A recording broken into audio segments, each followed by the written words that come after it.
atrofdagilarning hurmatiga sazovor qiladigan eng katta omil sizni bu haqiqiy madaniyatli inson gap so'zdan, yurish turishidan, hattoki qadam tashlashidan, ko'z qarashlaridan, so'zlaridan bilinadi.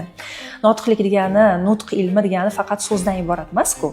Bizni tana tilimiz ham bor. Masalan, ko'zingiz oldiga keltiring, tasavvur qiling.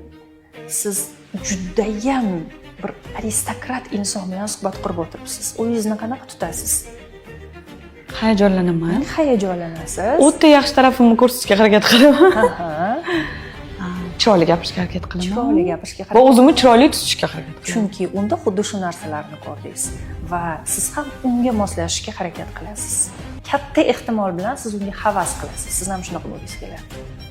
Mana nima uchun kerak? Inson borki, rivojlanishga harakat qiladi. Inson borki, hayotda nimadirga erishgisi keladi. Inson borki, eng muhimi atrofdagilarning hurmatiga sazovor bo'lishni xohlaydi. Atrofdagilarning hurmatiga sazovor qiladigan eng katta omil sizni bu nutq.